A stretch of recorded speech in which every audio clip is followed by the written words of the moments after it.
ഈസിനോ കിച്ചണിലേക്ക് എല്ലാവർക്കും സ്വാഗതം. ഇന്ന് ഞാനിവിടെ ഉണ്ടാക്കിയിട്ടുള്ളത് പച്ചമാങ്ങ കിച്ചടിയാണ്. നമ്മൾ സദ്യയിലൊക്കെ ഒഴിച്ചുകൂടാൻ പറ്റാത്ത ഒന്നാണ് കിച്ചടി. അപ്പോൾ നമ്മൾ അത് എളുപ്പത്തിൽ തന്നെ എങ്ങനെയാണ് ഉണ്ടാക്കിയെന്ന് വീഡിയോ ഒന്ന് കണ്ടു നോക്കിയാലോ. ഇതിനായിട്ട് ഞാൻ 2 പച്ചമാങ്ങയാണ് എടുത്തു വെച്ചിട്ടുള്ളത്. ഇനി ഇത് തോലൊക്കെ കളഞ്ഞിട്ട് ചെറിയ കഷ്ണങ്ങളായിട്ട് കാണിക്കാം.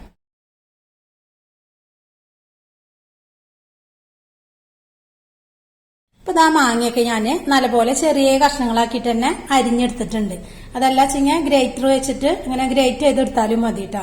ഈ മാങ്ങ അങ്ങനെ കാണുമ്പോൾ ഒരു മഞ്ഞ കളർ ഉണ്ടെങ്കിലും നല്ല പുളിയുള്ള മാങ്ങയാണിത്. ഇനി ഈ മാങ്ങയിലേക്ക് ആവശ്യത്തിനുള്ള കുറച്ച് ഉപ്പ് ചേർത്തിട്ട് ഇതൊന്ന് മിക്സ് ചെയ്തിട്ട് മാറ്റി വെക്കാം. ഇനി ഇതിലേക്ക് വേണ്ടത് കുറച്ച് തൈര്, ഒരു 1/4 ടീസ്പൂണോളം കടുകുണ്ട്, പിന്നെ കുറച്ച് കറിവേപ്പില, വറ്റൽമുളക്, ഒരു പകുതി മുറിയോളം തേങ്ങ എടുത്തിട്ടുണ്ട്. അതിനാവശ്യത്തിനുള്ള ഒരു 4 പച്ചമുളക് എടുത്തിട്ടുണ്ട്. പിന്നെ തൈര് എന്ന് വെച്ചാൽ കുറച്ച് വെള്ളം പോലത്തെ തൈരായിരുന്നു. അപ്പോൾ അത് ഞാനൊരു അരിപ്പ വെച്ചിട്ട് അരിച്ചിട്ട് അതിലുള്ള ആ വെള്ളമാണിത്. അപ്പോൾ ഇത് അരയ്ക്കുമ്പോൾ വേറെ വെള്ളം ചേർക്കണ്ട, ഈ വെള്ളം അതിലേക്ക് ഒഴിച്ചു കൊടുക്കാം. ഈ കട്ടിയുള്ള തൈര് ലാസ്റ്റ് അതിൽ ചേർക്കേണ്ടതാണ്. ഇനി ഞാനിവിടെ ഒരു മിക്സിയിലെ ചെറിയ ജാർ എടുത്ത് വെച്ചിട്ടുണ്ട്. അതിലേക്ക് ആദ്യം തന്നെ എടുത്തു വെച്ച ഈ 1/4 ടീസ്പൂണ് കടുക് ഇട്ട് കൊടുക്കാം.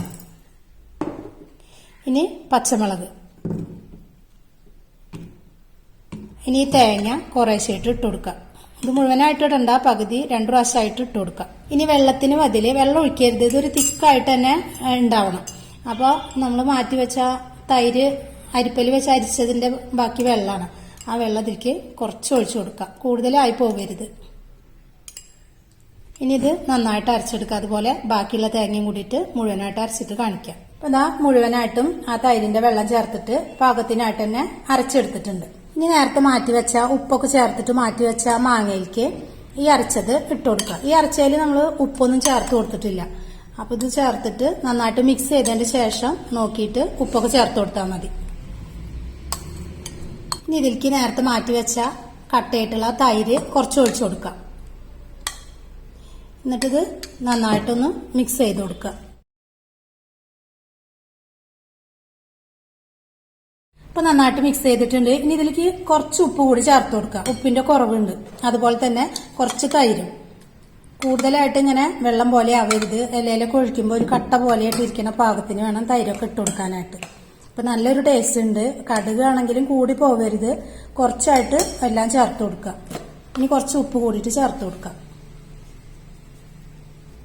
എന്നിട്ട് വീണ്ടും ഒന്ന് നന്നായിട്ട് തന്നെ മിക്സ് ചെയ്യാം. അപ്പൊ എല്ലാതും നല്ല മിക്സ് ചെയ്ത് എല്ലാം നല്ല പാകത്തിനായിട്ടുണ്ട്. എരിവും കൂടി പോവരുത്, അതുപോലെ തന്നെ ആ കടുകിന്റെ ടേസ്റ്റും തൈരിന്റെ പുളിയും ഒക്കെ നല്ല പാകത്തിനായിട്ട് തന്നെ ഉണ്ട്. ഇപ്പൊ ഒരു കുഴമ്പ് പാകത്തിനായിട്ടാണ് കിട്ടിയിട്ടുള്ളത്. കൂടുതൽ വെള്ളമായിട്ട് ഇരിക്കരുത്. ഇപ്പൊ നമ്മള് സദ്യയിലൊക്കെ കഴിക്കുമ്പോൾ നല്ല തിക്കായിട്ട് ഇരിക്കുന്ന ഒരു കിച്ചടിയാണിത്. ഇനി ഇതൊന്ന് വറുത്തെടുക്കണം. അതിനായിട്ട് കറിവേപ്പിലയും ഉണക്കമുളകും കടുകൊക്കെ ഇട്ടിട്ടൊന്ന് വറുത്തെടുക്കാം. ഇനി ഇത് വറുത്തിടാനായിട്ട് ഞാനൊരു ഫ്രൈ പാനിൽ ആവശ്യത്തിനുള്ള വെളിച്ചെണ്ണ ഒഴിച്ചു കൊടുത്തിട്ടുണ്ട്. ഇനി അതിലേക്ക് കുറച്ച് കടുക് ഇട്ട് കൊടുക്കാം. ഇതിലേക്ക് എടുത്ത് വെച്ച വറ്റൽമുളകും കറിവേപ്പിലയും ഇട്ട് കൊടുക്കാം. ഈ സ്റ്റവ് ഓഫ് ആക്കിയിട്ട് അതിലേക്ക് ഒഴിച്ചു കൊടുക്കാം. അപ്പൊ നമ്മുടെ പച്ചമാങ്ങ കിച്ചടിയൊക്കെ ഇതാ റെഡി ആയിട്ടുണ്ട്. 5 മിനിറ്റ് കൊണ്ട് തന്നെ നമുക്കിത് ഉണ്ടാക്കിയെടുക്കാൻ പറ്റും. അപ്പം നിങ്ങൾ ഇതുപോലെ ഉണ്ടാക്കിയിട്ടില്ലെങ്കിൽ എന്തായാലും ഒന്ന് ട്രൈ ചെയ്ത് നോക്കുക.